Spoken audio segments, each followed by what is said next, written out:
Hi friends, ನಮಸ್ಕಾರ. ಮತ್ತೊಮ್ಮೆ ತಮಗೆಲ್ಲ ಪೂಯಾಸ್ ಕಿಚನ್ಗೆ ಸ್ವಾಗತ. ಶಿವರಾತ್ರಿ ಹಬ್ಬ ಹತ್ರ ಬರ್ತಾ ಇದೆ. ಹಾಗಾಗಿ ಶಿವರಾತ್ರಿಗೆ ವಿಶೇಷವಾಗಿ ಮಾಡುವಂಥ 2 ತಂಬಿಟ್ಟಿನ ರೆಸಿಪಿಗಳನ್ನ ಇವತ್ತು ನೋಡೋಣ. ಮೊದಲನೇದು ಅಕ್ಕಿ ತಂಬಿಟ್ಟು, ಹಾಗೆ ಎರಡನೇದು ಹುರುಗಡ್ಲೆ ತಂಬಿಟ್ಟು. ಹಾಗಿದ್ರೆ ಮಾಡೋದು ಹೇಗೆ ಅಂತ ನೋಡೋಣ ಬನ್ನಿ. ಈಗ ಮೊದಲಿಗೆ ಅಕ್ಕಿ ತಂಬಿಟ್ಟು ಮಾಡೋದಕ್ಕೆ ಮೊದಲಿಗೆ 1 ಕಪ್ಪಷ್ಟು ಅಕ್ಕಿ ಹಿಟ್ಟು ತೊಗೊಂಡಿದ್ದೀನಿ. ಹಾಗೆ ಅರ್ಧ ಕಪ್ಪಷ್ಟು ಹುರುಗಡ್ಲೆನ ಪುಡಿ ಮಾಡಿ ತೊಗೊಂಡಿದ್ದೀನಿ. ಹಾಗೆ 1/4 ಕಪ್ಪಷ್ಟು ಗೋಧಿ ಹಿಟ್ಟು ತೊಗೊಂಡಿದ್ದೀನಿ. ಈ 3 ಹಿಟ್ಟನ್ನ ಚೆನ್ನಾಗಿ ಮಿಕ್ಸ್ ಮಾಡಿಕೊಂಡು ಒಳ್ಳೆ ಘಮ ಬರೋ ರೀತಿ ಹುರ್ಕೋಬೇಕು. ಇಲ್ಲದು ಹಸಿ ವಾಸನೆ ಹೋಗಿ ಒಳ್ಳೆ ಘಮ ಬರೋ ರೀತಿ ಹುರ್ಕೋಬೇಕು.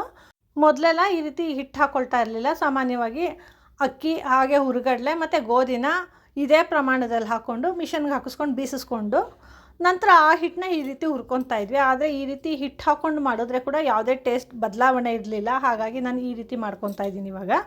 ಈಗ ನೋಡಿ, ಇದೆಲ್ಲ ಚೆನ್ನಾಗಿ ಹುರ್ಕೊಂಡಿದ್ದಾಗಿದೆ, ಒಳ್ಳೆ ಘಮ ಬರ್ತಾ ಇದೆ. ಈಗ ಇದನ್ನು ಸ್ಟವ್ ಆಫ್ ಮಾಡಿಕೊಂಡು ಈ ಹಿಟ್ಟೆಲ್ಲ ತಣ್ಣಗಾಗೋದಕ್ಕೆ ಬಿಡೋಣ. ಅಷ್ಟೊತ್ತಿಗೆ ಮಸಾಲೆಗಳನ್ನ ಸಿದ್ಧ ಮಾಡ್ಕೊಳ್ಳೋಣ. ಮೊದಲಿಗೆ 2 ಟೇಬಲ್ ಸ್ಪೂನಷ್ಟು ಕಡಲೆಕಾಯಿ ಬೀಜ ಹಾಕ್ಕೊಂಡಿದ್ದೀನಿ. ಈ ಕಡಲೆಕಾಯಿ ಬೀಜನ ಒಳ್ಳೆ ಘಮ ಬರೋ ರೀತಿ ಹಾಗೆ ಸಣ್ಣ ಊರಿನಲ್ಲಿ ಹುರ್ಕೋಬೇಕು. ಹಾಗೆ ಇಲ್ಲಿ ಮೇಲೆ ಹಾಕೊಳ್ಳೋಂಥ ಮಸಾಲೆ ಕೂಡ ಅಷ್ಟೇ ನಮಗೆ ಇಷ್ಟದ ಅನುಸಾರವಾಗಿ ಹಾಕ್ಕೋಬೋದು. ಈ ಕಡಲೆಕಾಯಿ ಬೀಜ ಜಾಸ್ತಿ ಸಿಗಬೇಕು ಅನ್ನೋದಾದರೆ ಇನ್ನು ಸ್ವಲ್ಪ ಕಡಲೆಕಾಯಿ ಬೀಜ ಜಾಸ್ತಿ ಕೂಡ ಹಾಕ್ಕೋಬೋದು. ಈಗ ನೋಡಿ, ಇದು ಹುರ್ಕೊಂಡಿದ್ದಾಗಿದೆ. ಈಗ ಇದನ್ನು ಒಂದು ಪ್ಲೇಟ್ಗೆ ಹಾಕ್ಕೊತಾ ಇದ್ದೀನಿ. ಹಾಗೆ ಇದು ತಣ್ಣಗಾದ ನಂತರ ಈ ರೀತಿ ಸಿಪ್ಪೆ ತೆಗೆದಿಟ್ಕೊಂಡಿದ್ದೀನಿ. ಹಾಗೆ 1 ಟೇಬಲ್ ಸ್ಪೂನಷ್ಟು ಹುರುಗಡ್ಲೆನ ಕೂಡ ಹುರ್ಕೊತಾ ಇದ್ದೀನಿ. ಇದನ್ನ ಕೂಡ ಸಣ್ಣ ಉರಿನಲ್ಲೇ ಹುರ್ಕೋಬೇಕು. ಇದನ್ನ ಹುರ್ಕೊಂಡು ಇದನ್ನ ಕೂಡ ಕಡಲೆಕಾಯಿ ಬೀಜದ ಜೊತೆನೇ ಸೇರಿಸ್ಕೊತಾ ಇದ್ದೀನಿ. ಮತ್ತು 1 ಟೇಬಲ್ ಸ್ಪೂನಷ್ಟು ಬಿಳಿ ಎಳ್ಳು ತೊಗೊಂಡಿದ್ದೀನಿ. ಇದನ್ನ ಕೂಡ ಅಷ್ಟೇ ಎಲ್ಲ ಸಾಮಗ್ರಿಗಳನ್ನೂ ಅಷ್ಟೇ ಸಣ್ಣ ಉರಿನಲ್ಲೇ ಹುರ್ಕೋಬೇಕು. ಹಾಗೆ ನಾವು ಎಷ್ಟು ಹದವಾಗಿ ಈ ಸಾಮಗ್ರಿಗಳನ್ನೆಲ್ಲ ಹುರಿತೀವೋ ಅಷ್ಟು ತಂಬಿಟ್ಟಿನ ರುಚಿ ತುಂಬ ಚೆನ್ನಾಗಿ ಬರುತ್ತೆ. ಈಗ ಇದನ್ನ ಕೂಡ ಅದೇ ಪ್ಲೇಟ್ಗೆ ಹಾಕಿಟ್ಕೊತಾ ಇದ್ದೀನಿ. ಹೀಗೆ ಎಲ್ಲ ಸಾಮಗ್ರಿಗಳನ್ನ ಹಾಕ್ಕೊಂಡು ಅದು ಸ್ವಲ್ಪ ತಣ್ಣಗಾದ ನಂತರ ಒಂದು ಕಲ್ಲು ತೊಗೊಂಡು ಈ ರೀತಿ ಸಣ್ಣದಾಗಿ ಪೀಸ್ ಮಾಡ್ಕೊತಾ ಇದ್ದೀನಿ.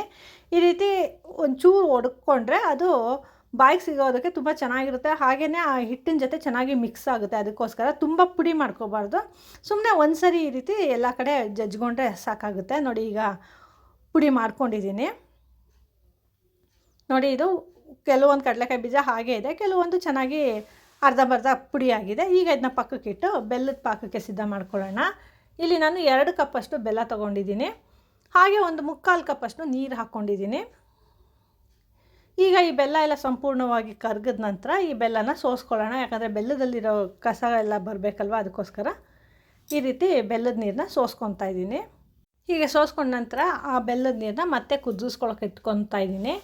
ಈಗ ಈ ಬೆಲ್ಲದ ನೀರು ಕುದ್ದು ಅದು ಪಾಕ ಬರಬೇಕು. ಇದು ಎಳೆ ಪಾಕ ಎಲ್ಲ ಬರಬಾರ್ದು. ಜಸ್ಟ್ ಇದು ಚೆನ್ನಾಗಿ ಕುದ್ದು ಈ ಬೆರಳಿಗೆ ಅಂಟೋ ರೀತಿ ಬರಬೇಕು. ಎಳೆ ಪಾಕ ಬಂದರೆ ಅದು ತುಂಬ ಗಟ್ಟಿಯಾಗಿ ಹೋಗುತ್ತೆ. ಹಾಗಾಗಿ ಎಳೆ ಪಾಕ ಬರಬಾರ್ದು. ಜಸ್ಟ್ ಈ ಪಾಕನ ಮುಟ್ಟು ನೋಡಿದ್ರೆ ಬೆರಳಿಗೆ ಅಂಟೋ ರೀತಿ ಇರಬೇಕು. ಅಷ್ಟು ಪಾಕ ಬಂದರೆ ಸಾಕಾಗುತ್ತೆ. ಈಗ ನೋಡಿ, ಇದು ಪಾಕ ಬಂದಿದೆ.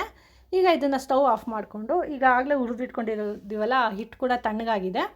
ಅದಕ್ಕೆ ಈ ಪುಡಿ ಮಾಡ್ಕೊಂಡಿರೋಂಥ ಮಸಾಲೆನ ಬೆರೆಸ್ಕೊಂಡು ಹಾಗೆ ಈ ಒಣಕೊಬ್ಬರಿನ ಈ ರೀತಿ ಸಣ್ಣದಾಗಿ ಕಟ್ ಮಾಡಿ ಹಾಕ್ಕೊಂಡಿದ್ದೀನಿ. ಹಾಗೆ 1 ಟೀ ಸ್ಪೂನಷ್ಟು ಏಲಕ್ಕಿ ಪುಡಿ ಕೂಡ ಹಾಕ್ಕೊಂಡಿದ್ದೀನಿ. ಈಗ ಇದನ್ನೆಲ್ಲ ಮಿಕ್ಸ್ ಮಾಡ್ಕೊಳ್ಳೋಣ. ಇಲ್ಲಿ ಒಣಕೊಬ್ಬರಿ ತಿನ್ನೋದಕ್ಕೆ ಇಷ್ಟಪಡೋರು ಈ ರೀತಿ ಸಣ್ಣದಾಗಿ ಪೀಸ್ ಮಾಡಿ ಹಾಕ್ಕೋಬೋದು, ಅಥವಾ ಈ ರೀತಿ ತಿನ್ನೋದಕ್ಕೆ ಸಿಗೋದು ಬೇಡ ಅನ್ನೋದಾದರೆ ತುರಿದು ಕೂಡ ಹಾಕ್ಕೋಬೋದು. ಆದರೆ ಹಾಕ್ಕೊಂಡ್ರೆ ತುಂಬ ಚೆನ್ನಾಗಿರುತ್ತೆ.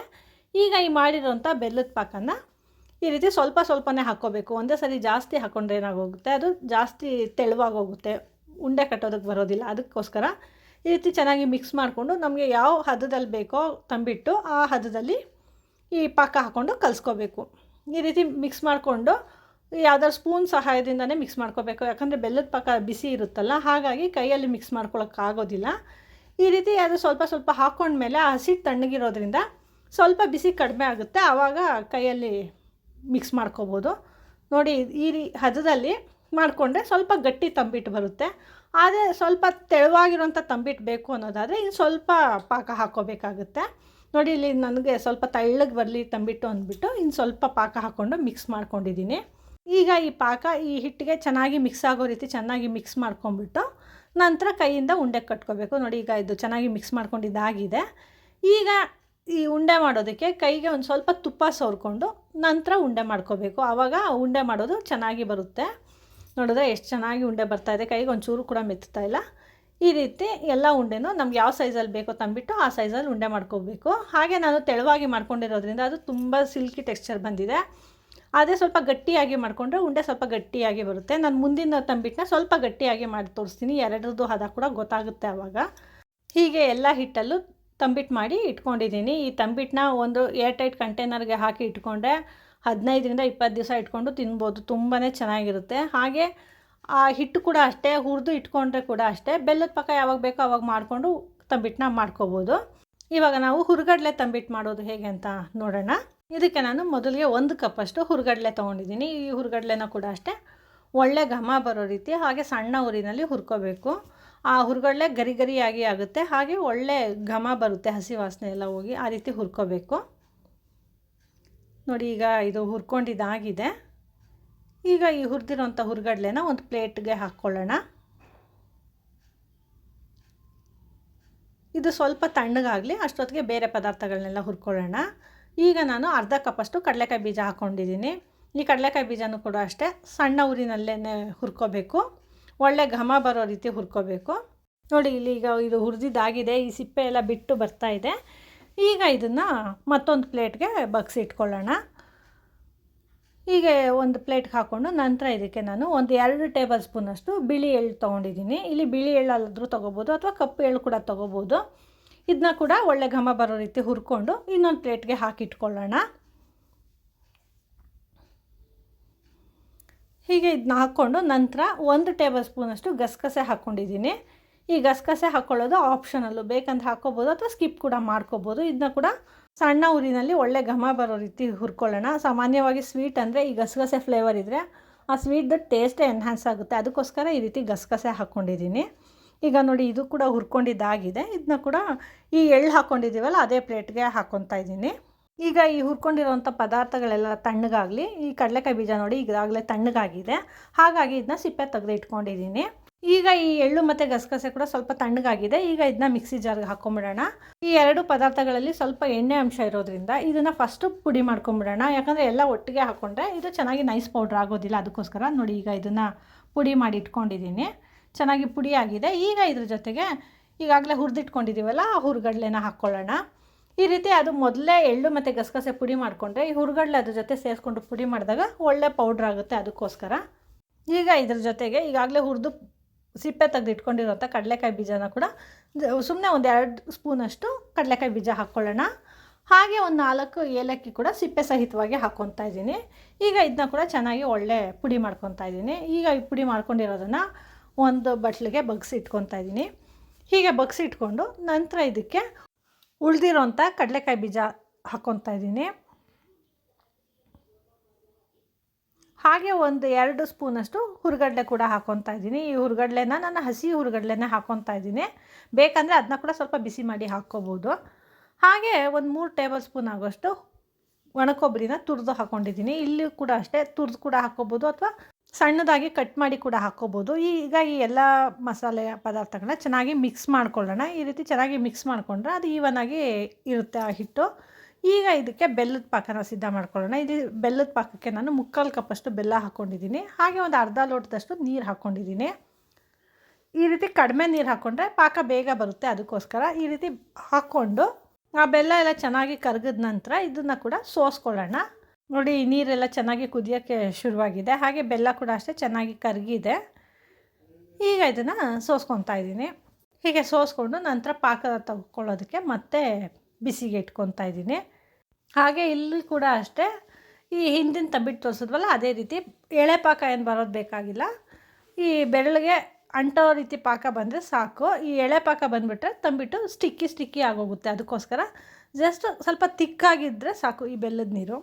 ಈಗ ನೋಡಿ, ಇದು ಬಂದಿದೆ ಪಾಕ. ಈಗ ಇದನ್ನು ಸ್ಟವ್ ಆಫ್ ಮಾಡಿಕೊಂಡು ಈಗಾಗಲೇ ಮಿಕ್ಸ್ ಮಾಡ್ಕೊಂಡಿದ್ದೀವಲ್ಲ ಹಿಟ್ಟನ್ನ, ಅದಕ್ಕೆ ಈ ಬೆಲ್ಲದ ಪಾಕನ ಸ್ವಲ್ಪನೇ ಹಾಕ್ಕೊಂಡು ಚೆನ್ನಾಗಿ ಮಿಕ್ಸ್ ಮಾಡ್ಕೊಳ್ಳೋಣ.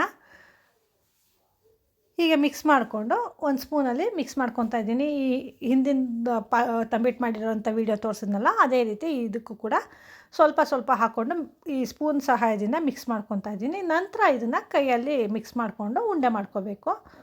ನೋಡಿ, ಇಲ್ಲಿ ಇನ್ನು ಸ್ವಲ್ಪ ಬೆಲ್ಲದ ನೀರು ಬೇಕು ಅನಿಸುತ್ತೆ, ಅದಕ್ಕೋಸ್ಕರ ಇನ್ನು ಸ್ವಲ್ಪ ಬೆಲ್ಲದ ನೀರು ಹಾಕ್ಕೊಂಡು ನಂತರ ಇದನ್ನ ಕೈಯಲ್ಲೇ ಮಿಕ್ಸ್ ಮಾಡ್ಕೊತಿದ್ದೀನಿ. ಹಾಗೆ ಇಲ್ಲಿ ನಾನು ಈ ತಂಬಿಟ್ಟನ್ನ ಸ್ವಲ್ಪ ಗಟ್ಟಿಯಾಗಿ ಮಾಡ್ಕೊತಾ ಇದ್ದೀನಿ, ಅಂದರೆ ಸಾಫ್ಟಾಗಿರುತ್ತೆ ಇದು ಕೂಡ. ಆದರೆ ಈ ಅಕ್ಕಿ ತಂಬಿಟ್ಟು ತೋರಿಸಿದ್ನಲ್ಲ ಅದಕ್ಕಿಂತ ಸ್ವಲ್ಪ ಗಟ್ಟಿಯಾಗಿ ಮಾಡಿ ತೋರಿಸ್ತಾ ಇದ್ದೀನಿ. ಹಾಗೆ ಇದು ಗಟ್ಟಿ ತುಂಬ ಗಟ್ಟಿ ಮಾಡಿಬಿಟ್ರೆ ಅದು ಅಷ್ಟೊಂದು ಟೇಸ್ಟ್ ಇರೋಲ್ಲ. ಬಟ್ ಕೆಲವರು ಗಟ್ಟಿ ತಂಬಿಟ್ಟನ್ನ ಇಷ್ಟಪಡ್ತಾರೆ. ಅಂಥವ್ರು ಬೇಕಾದರೆ ಪಾಕನ ಸ್ವಲ್ಪ ಕಡಿಮೆ ಹಾಕ್ಕೊಂಡು ತುಂಬ ಗಟ್ಟಿಯಾಗಿ ಕೂಡ ಮಾಡ್ಕೋಬೋದು. ಆದರೆ ನಮ್ಮ ಮನೆಯಲ್ಲಿ ಸಾಮಾನ್ಯವಾಗಿ ಸ್ವಲ್ಪ ಸಾಫ್ಟಾಗಿದ್ದರೆ ಇಷ್ಟಪಡ್ತಾರೆ. ಅದಕ್ಕೋಸ್ಕರ ಸಾಫ್ಟಾಗಿ ಉಂಡೆ ಮಾಡ್ಕೊತೀವಿ. ಆದರೆ ಅಕ್ಕಿ ತಂಬಿಟ್ಟು ತುಂಬಾ ಸಾಫ್ಟಾಗಿರೋದ್ರಿಂದ ಅದನ್ನು ತೆಂಗಿನಕಾಯಿ ಜೊತೆ ತಿಂದ್ರಂತೂ ತುಂಬಾ ಚೆನ್ನಾಗಿರುತ್ತೆ. ಹಾಗೆ ಹುರ್ಗಡ್ಲೆ ತಂಬಿಟ್ಟು ಕೂಡ ಅಷ್ಟೇ, ಹಸಿ ತೆಂಗಿನಕಾಯಿ ಜೊತೆ ತುಂಬ ಚೆನ್ನಾಗಿರುತ್ತೆ. ಒಳಗಡೆ ಕೂಡ ಒಣಕೊಬ್ಬರಿ ಹಾಕಿರ್ತೀವಿ, ಆದರೆ ತಿನ್ನೋವಾಗ ಹಸಿ ಕಾಯಿ ಜೊತೆ ತಿನ್ನೋದಕ್ಕೆ ತುಂಬ ಚೆನ್ನಾಗಿರುತ್ತೆ. ನೋಡಿದ್ರೆ ಈ ತಂಬಿಟ್ಟು ಉಂಡೆ ಮಾಡ್ಕೊಂಡಿದ್ದಾಗಿದೆ. ಈಗ ಇದನ್ನ ಕೂಡ ಒಂದು ಪ್ಲೇಟ್ಗೆ ಈ ರೀತಿ ಜೋಡಿಸಿ ಇಟ್ಕೊತಾ ಇದ್ದೀನಿ. ನಮಗೆ ಯಾವ ಸೈಜಲ್ಲಿ ಬೇಕೋ ಆ ಸೈಜಲ್ಲಿ ಉಂಡೆ ಮಾಡ್ಕೋಬೋದು. ಈ ರೀತಿ ಚಿಕ್ಕದಾಗಿ ಮಾಡಿಕೊಂಡ್ರೆ ಸ್ಟೋರ್ ಮಾಡೋದಕ್ಕೂ ಚೆನ್ನಾಗಿರುತ್ತೆ, ಹಾಗೆ ತಿನ್ನೋದಕ್ಕೂ ಚೆನ್ನಾಗಿರುತ್ತೆ. ಈ ರೀತಿ ನಾನು ಎಲ್ಲ ಹಿಟ್ಟನ್ನು ಉಂಡೆ ಮಾಡಿ ಇಟ್ಕೊತಾ ಇದ್ದೀನಿ. ಈ ಮಾಡಿರೋಂಥ ಉಂಡೆನ ಸುಮಾರು 15 ದಿವಸದ ತನಕ ಏರ್ಟೈಟ್ ಬಾಕ್ಸ್ಗೆ ಹಾಕಿ ಇಟ್ಕೊಂಡ್ರೆ ಚೆನ್ನಾಗಿರುತ್ತೆ ತಿನ್ನೋದಕ್ಕೆ. ಅದರಲ್ಲೂ ಶಿವರಾತ್ರಿಗಂತೂ ಈ ತಂಬಿಟ್ಟು ತುಂಬಾ ವಿಶೇಷ. ಈ ಶಿವರಾತ್ರಿಗೆ ಖಂಡಿತ ನೀವು ಕೂಡ ಈ 2 ತಂಬಿಟ್ಟನ್ನ ಟ್ರೈ ಮಾಡಿ ಹೇಗೆ ಬಂತು ಅಂತ ನಮಗೆ ಫೀಡ್ಬ್ಯಾಕ್ ಕೊಡಿ. ಹಾಗೆ ಈ 2 ತಂಬಿಟ್ಟಲ್ಲಿ ನಿಮಗೆ ಯಾವ ತಂಬಿಟ್ಟಿನ ರೆಸಿಪಿ ಇಷ್ಟ ಆಯಿತು ಅಂತ ಕಮೆಂಟ್ ಮಾಡೋದನ್ನ ಖಂಡಿತ ಮರಿಬೇಡಿ. ಶಿವರಾತ್ರಿಗೆ ವಿಶೇಷವಾಗಿ ಮಾಡಿರುವ ತಂಬಿಟ್ಟಿನ ರೆಸಿಪಿಗಳು ನಿಮಗೆ ಇಷ್ಟ ಆಯಿತಾ? ಹಾಗಿದ್ರೆ ಇನ್ನೂ ಹೆಚ್ಚು ವೀಡಿಯೋಸ್ಗಳಿಗಾಗಿ ಪುಯ್ಯಾಸ್ ಕಿಚನ್ನ ಲೈಕ್ ಮಾಡಿ, ಶೇರ್ ಮಾಡಿ, ಹಾಗೆ ಸಬ್ಸ್ಕ್ರೈಬ್ ಮಾಡಿ. ಧನ್ಯವಾದಗಳು.